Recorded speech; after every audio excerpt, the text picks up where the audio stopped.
Waalaikumsalam warahmatullahi wabarakatuh. Perkenalkan kami dari kelompok 3, saya sendiri Alina Johan sebagai moderator, lalu ada Saya Rinda Cahaya Syifa. Saya Salma Dika Septina. Saya Widara Cacita. Saya Hairunisa Yasminania. Saya Dimas. saya Laila. Nah, di sini kami akan menjelaskan tentang analisis fenomena pelanggaran menjelang pemilu 2024, yang dimana pelanggaran pemilu merupakan masalah serius dalam proses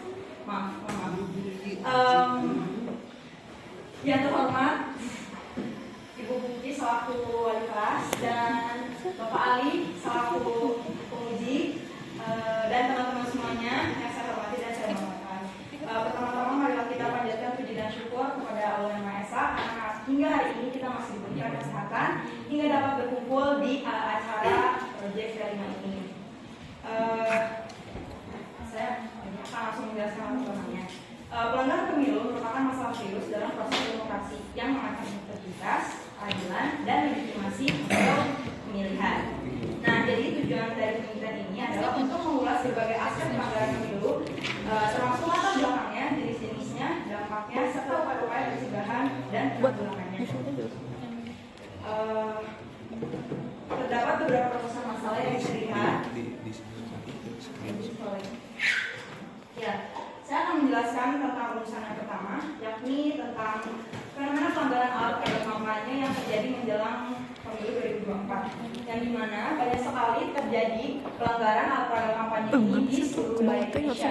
Salah satu yang akan saya bahas adalah di Kota Bandung, yakni sejak 1 Desember hingga 2 Januari 2024 terdapat sekitar 2.813 alat peraga kampanye yang telah dilepas atau dimasukin gara-gara hal ini disebut sebagai melanggar peraturan karena menurut peraturan PKPU nomor 15 tahun 2023 tentang kampanye pemilu dalam pasal 280 Undang-Undang nomor 7 tahun 2017 melarang penggunaan fasilitas pemerintah. Terus ada tempat ibadah, tempat pendidikan sebagai tempat kampanye, tempat kampanye. Kawasan khusus tersebut diantaranya ada di Jalan Asia Afrika, Taman Sari, Jalan Siliwangi, dan lainnya. Selanjutnya ada dampak-dampak dari alat peraga kampanye sendiri, yakni mendapatkan sanksi hukum bisa berupa denda ataupun tindak pidana. Selanjutnya ada kurangnya rasa hilangnya rasa kepercayaan masyarakat karena dianggap melanggar kode etik. Selanjutnya menambah sampah akibat APK yang tidak terorganisir. Lalu ada kerusakan lingkungan terkait cara pemasangan APK yakni seperti yang dipaku di pohon, ada juga yang dipasang di jalan lain, jembatan layang yang mungkin dapat menyebabkan kecelakaan apabila tidak benar. Selanjutnya ada faktor pendorong terjadinya pelanggaran. Yang pertama, ketidakpahaman terkait aturan APK. Terus ada kurangnya pengawasan dari lembaga pengawas terkait tempat-tempat yang misalnya dijadikan untuk tempat memasang alat peraga kampanye itu harus diawasi lagi, takutnya ya terjadi pelanggaran. Terus ada kehendak untuk mendapatkan popularitas. Dalam pikiran orang yang seperti itu biasanya mereka berpikir semakin banyak mereka memasang APK, maka mereka berpikir semakin banyak orang yang tahu sehingga menyebabkan popularitas mereka meningkat. Terus ada persaingan yang ketat antar kandidat. Ini juga bisa menjadi salah satu faktor akibatnya mereka takut tersaingi sehingga menyebar APK berlebihan. Lalu ada kurangnya sanksi yang efektif terkait pemilu 2024 ini.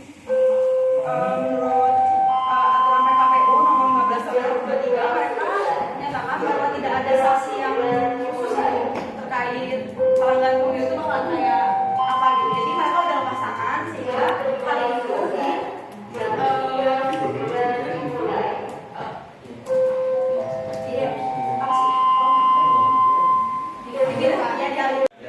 sampaikan.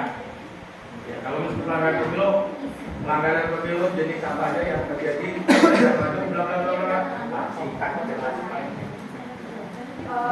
Terus ada sangat menit lagi ya. Stop. Kampanye digital, terus ada silaturahmi kepada calon kandidat, terus ada juga pengiriman surat himbauan terkait peraturan APK dan ada penegakan hukum yang ketat. Jadi gini ya, langsung aja karena waktunya singkat, jadi langsung aja kalian jalankan apa yang sudah Tapi kalian nggak wajib kan. analisis. PT bareng-bareng itu cuma buat presentasi doang.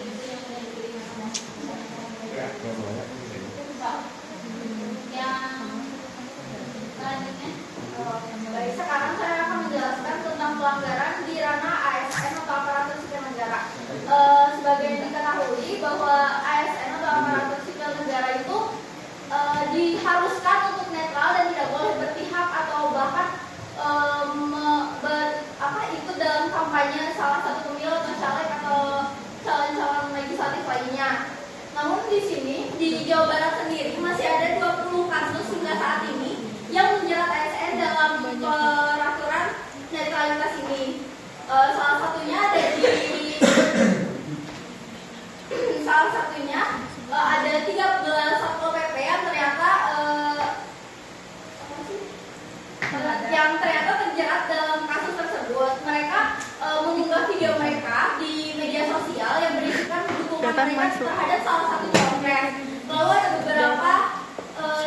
ada beberapa camat yang ternyata menggunakan jersey atau kaos olahraga yang bernomor punggung nomor 2 dan itu sengaja untuk difoto dan disebarkan di media sosial. Lalu ada juga guru-guru atau orang yang berpakaian PGRI, mereka membuat menyanyikan sebuah lagu di media sosial dan ternyata liriknya itu diubah dan tujuannya itu untuk mendukung salah satu calon legislatif yang ada di daerah mereka.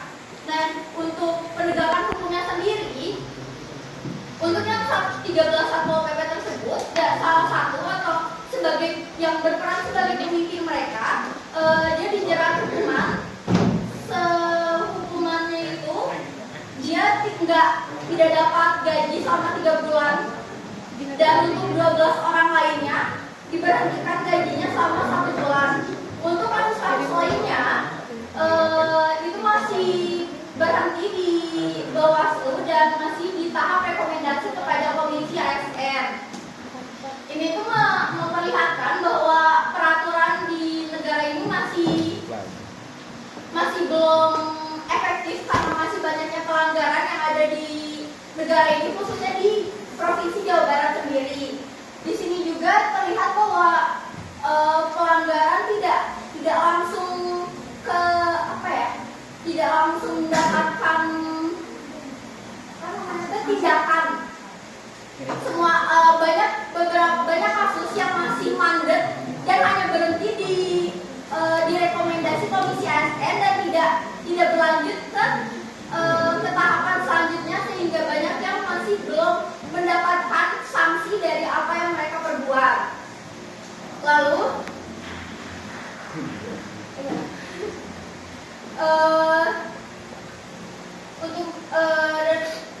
untuk ASN sendiri di Indonesia itu masih banyak yang belum sadar atau lemah akan kesadaran mereka. Terus integritas serta kemampuan mereka tentang peraturan tersebut masih kurang, sehingga banyak ASN yang ternyata belum tahu untuk kalau mereka itu harus netral dalam pemilu. Ya. Walaupun udah banyak peraturan yang udah dibuat oleh pemerintah dan berbagai sanksi yang udah ada, tapi ternyata peraturan tersebut tuh tidak efektif karena masih banyak kasus yang ada dan tidak berhenti di tahun-tahun sebelumnya. Itu menunjukkan bahwa peraturan di Indonesia ini masih belum efektif. Oke. Selanjutnya saya Salmi Masjira akan menjelaskan mengenai pelanggaran kode etik yang dilakukan oleh Komisi Pemilihan Umum dalam pemilu 2024. Dikutip dari laman DKPP-RI, dalam resmi DKPP-RI tercatat bahwa KPU melanggar kode etik karena telah meloloskan salah satu calon wakil presiden di bawah umur 40 tahun. Hal itu tidak sesuai dengan peraturan KPU nomor 19 tahun 2023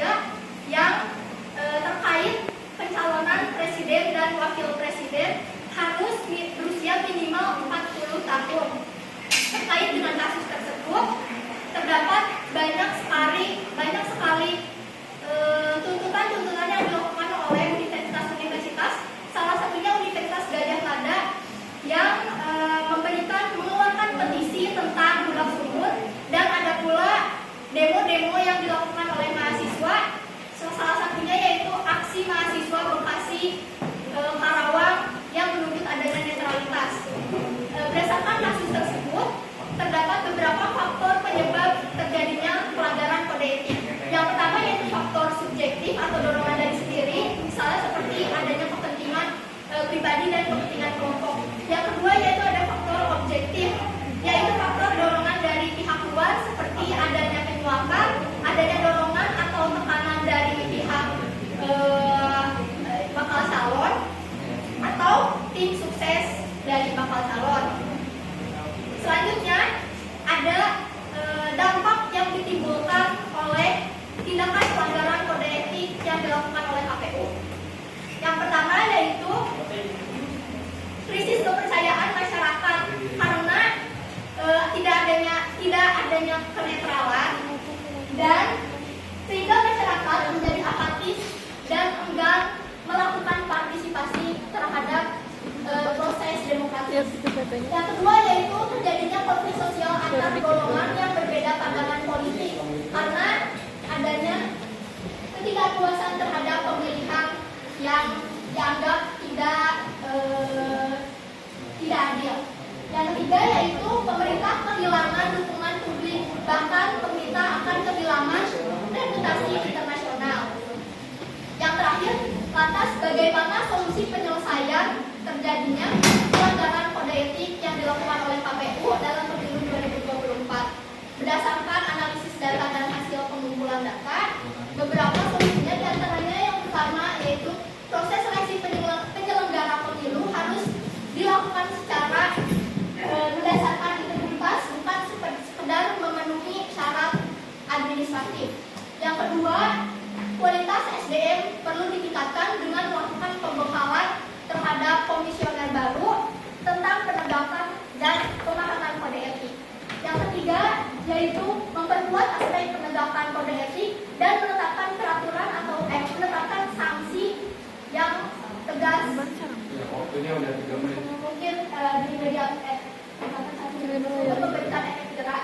Yang keempat, sebagai masyarakat kita dapat melakukan speak up terkait pelanggaran tersebut supaya kasus-kasus pelanggaran tidak tenggelam dan atau diabaikan oleh pihak-pihak yang bersangkutan. Mengenai sanksi pelanggaran kode etik dinyatakan dalam peraturan nomor 2 tahun 2017, yaitu pada bab 4 pasal 22 diantaranya sanksi berupa teguran tertulis seperti peringatan atau peringatan keras. Yang kedua sanksi pemberhentian sementara, dan yang terakhir sanksi pemberhentian tetap baik untuk ketua ataupun ketua ataupun anggota penyelenggara pemilu. Sekian dari saya. Selanjutnya saya akan menjelaskan tentang analisis kampanye politik yang melibatkan selebriti. Sebenarnya hubungan antara paslon dan selebriti tidak akan menjadi masalah jika selebriti tetap melakukan etika yang ada. Namun akan menjadi kesalahan jika paslon dan selebriti memiliki melibatkan hal seperti money politik atau politik uang. Ini merupakan salah satu contoh kasus yang saya temukan dalam platform TikTok. Dalam platform ini, influencer tersebut diminta untuk memberikan berita-berita tentang paslon yang ada, tapi berita yang diberikan hanya ada berita yang baik, dan mereka juga diminta untuk memilih awalnya diminta untuk baik ini semua paslon itu sama, tapi mereka tiba-tiba diminta untuk memihak salah satu paslon dengan iming-iming hadiah yang begitu besar seperti rupiah. Siapa target dari selebriti yang melakukan politik itu? Orang tua. Kenapa? Tidak dapat dipungkiri, karena kebanyakan orang tua sangat mudah untuk terpengaruh dengan media-media massa. Jika mereka membuka video tersebut, mereka akan langsung, oh begitu. Karena kebanyakan orang tua masih berpikir itu tokoh terkenal, dan mungkinlah mereka bohong tentang hal-hal seperti politik. Yang kedua adalah remaja. Kenapa remaja? Karena remaja merupakan target yang sangat cocok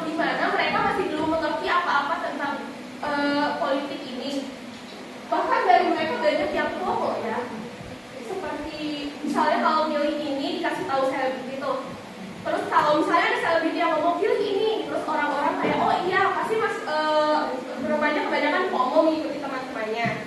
Jadi itu target-targetnya. Pengaruh yang mungkin terjadi, ya dengan terciptanya video-video tersebut, jadi orang tuh kayak buat milih si presiden bahkan nggak memilah-milah dulu, cuma milih oke, udah gitu aja tanpa melihat bahwa video-video tersebut belum tentu kebenarannya. Jadi itu salah satu pengaruh yang akan terjadi. Nah dampaknya sebenarnya dampaknya cukup besar karena pemilihan paslon sangat berdampak pada negara ini ke depannya. Jadi kalau misalnya orang tuh cuma ngasal pilih paslon cuma gara-gara video-video TikTok yang diisi oleh selebriti, itu tuh kayak apa ya, bisa aja membuat negara tuh kayak hancur gitu, kayak gak harus, pokoknya kita tuh harus bisa lah membedain gitu solusinya yang bisa saya atur tuh kayak kita sebagai masyarakat remaja warga negara Indonesia, kita harus bisa buat memilah-milah dulu berita-berita yang ada, video-video, meskipun orang yang ngomong itu pada selebriti lah, influencer lah, orang yang kamu-kamu sekalipun, kita tuh harus tetap cari-cari info dulu. Jadi kedepannya gak bakal ada tuh yang kayak jadinya kecurangan-kecurangan seperti itu. Ya, sekian terima kasih. Selanjutnya saya akan menjelaskan mengenai Ketua Hakim Konstitusi Mahkamah Konstitusi yang terjerat kasus pelanggaran kode etik. Namun langsung saja ke hasil temuan MKMK-nya, hasil temuan sidangnya. Yang pertama, Hakim Konstitusi tidak mengundurkan diri perkara 90 PUU 21 2023 untuk diduga ada konflik kepentingan. Kedua, Hakim Konstitusi dilaporkan berbicara di ruang publik terkait substansi perkara yang sedang diperiksa. Ketiga, Hakim Konstitusi mengungkapkan dissenting opinion atau perbedaan pendapat terkait perkara yang sedang diperiksa. Keempat, Hakim Konstitusi dianggap melanggar kode etik karena membicarakan permasalahan internal ke pihak luar. Kelima, Hakim Konstitusi dinilai melanggar prosedur registrasi yang diduga atas perintah Hakim MK. Keenam, adanya laporan soal pembentukan MK-MK dianggap lambat. 7. Hakim Konstitusi dilaporkan lantaran mekanisme pengambilan keputusan yang dinilai kacau. 8. Lembaga konstitusi dianggap dijadikan alat politik praktis. 9. Hakim Konstitusi dilaporkan karena terdapat permasalahan internal yang diketahui oleh pihak luar. Yang terakhir, yang lainnya tolong diperhatikan namanya yang di depan ini tidak diribut ya, supaya tidak mengganggu konsentrasi teman-teman masing-masing. yang terakhir adalah Hakim Konstitusi diduga melakukan ketidakjujuran terkait ketidakhadirannya dalam rapat musyawaratan hakim atau RPH. Lalu setelah itu ada putusan MKMK, ada 5 putusan, yaitu pertama memberi saksi teguran lisan kepada 6 hakim konstitusi terkait kebocoran informasi RPH. 6 hakim konstitusi yang menerima sanksi yaitu 1. Menahan MP Sitompul, yang kedua Edi Nurbaningsih, ketiga Suhartoyo, keempat Wahiduddin Adams, kelima Daniel Yusmin PM, dan 6 Muhammad Guntur Hamzah.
Sekian dari saya.